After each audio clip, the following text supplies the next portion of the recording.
दोस्तों, आपने कई बार छठ पूजा के घाट पर महिलाओं को व्रत रखते, सूरज को अर्घ देते और छठ मैया का जयकारा लगाते देखा होगा। लेकिन क्या आपने कभी सोचा है आखिर ये छठ पूजा होती क्या है? ये परंपरा शुरू कैसे हुई और क्यों आज भी लाखों लोग इसे इतनी श्रद्धा और समर्पण से निभाते हैं? आज हम आपको बताएंगे छठ मैया की कथा, इसका धार्मिक और वैज्ञानिक महत्व और ये भी कि आधुनिक समय में इसका क्या संदेश है। तो चलिए दोस्तों, जानते हैं कि छठ पूजा क्या है और इसे क्यों मनाया जाता है। छठ पूजा सूर्य देव और उनकी बहन छठी मैया की उपासना का पर्व है। ये एकमात्र ऐसा व्रत है जहाँ सूर्य देव, जो जीवन और ऊर्जा के स्रोत माने जाते हैं, की पूजा की जाती है, क्योंकि सूर्य ही वह देवता है जिनके बिना जीवन असंभव है। इस पर्व में उगते और डूबते सूरज दोनों को अर्घ्य दिया जाता है, जो इस बात का प्रतीक है कि हमें जीवन के उदय और अस्त दोनों समय में कृतज्ञ रहना चाहिए। छठ पूजा की शुरुआत कैसे हुई और क्या है इसकी पौराणिक कथा? छठ पूजा की उत्पत्ति के बारे में कई कथाएं प्रचलित हैं। सबसे प्रसिद्ध कथा महाभारत काल से जुड़ी है। कहा जाता है कि कर्ण, जो सूर्य देव के पुत्र थे, हर दिन नदी में खड़े होकर सूर्य की उपासना करते थे। उन्हीं से छठ व्रत की परंपरा की शुरुआत मानी जाती है। एक और कथा के अनुसार पांडवों के वनवास काल में द्रौपदी ने भी अपने परिवार की खुशहाली और राज्य की समृद्धि के लिए छठी मैया का व्रत रखा था। उनकी श्रद्धा से प्रसन्न होकर सूर्य देव ने पांडवों को पुनः उनका राजपाट दिलाया। इसलिए कहा जाता है कि जो सच्चे मन से छठ मैया की पूजा करता है, उसके जीवन में सुख, शांति और समृद्धि आती है। छठी मैया कौन है?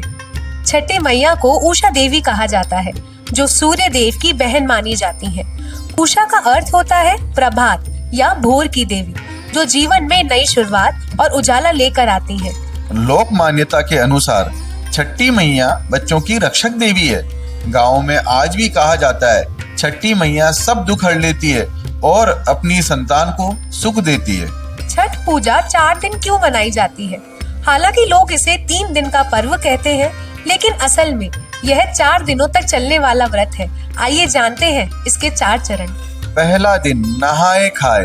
इस दिन व्रती नदी या तालाब में स्नान करते हैं और घर में शुद्ध भोजन करते हैं। शुद्धता का ये दिन मन और शरीर दोनों को पवित्र करता है। दूसरा दिन खरना।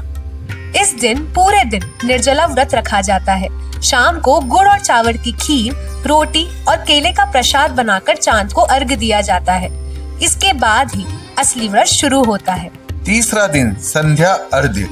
शाम को डूबते हुए सूर्य को अर्घ्य दिया जाता है। पूरा परिवार घाट पर जाकर लोकगीत गाता है।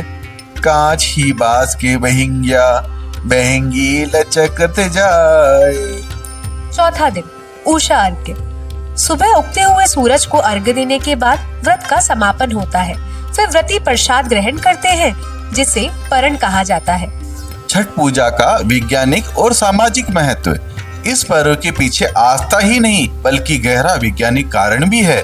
छठ के समय सूर्य की किरणें शरीर पर सीधी पड़ती है, जो विटामिन डी का स्रोत है और शरीर की रोग प्रतिरोधक क्षमता को बढ़ाती है। साथ ही नदी या तालाब के किनारे खड़े होकर ध्यान लगाने से शरीर में पॉजिटिव एनर्जी का संचार होता है और मानसिक शांति मिलती है। सामाजिक रूप से देखें तो छठ पूजा समानता और सहभागिता का प्रतीक है। इसमें न ऊंच नीच होती है, न जात पात। हर कोई एक ही घाट पर एक ही जल में खड़ा होकर उस सूर्य देव को प्रणाम करता है। यह सिखाता है कि ईश्वर सबके लिए समान है। तो दोस्तों, छठ पूजा केवल एक पर्व नहीं बल्कि जीवन का दर्शन है। यह हमें सिखाती है कि मेहनत, श्रद्धा और सच्चे मन से की गई भक्ति हमारे जीवन को प्रकाशमय बना सकती है। छठी मैया सभी के जीवन में सुख, शांति और समृद्धि ले आओ। यही भाव से रउआ सभी के छठ पूजा के हार्दिक शुभकामना।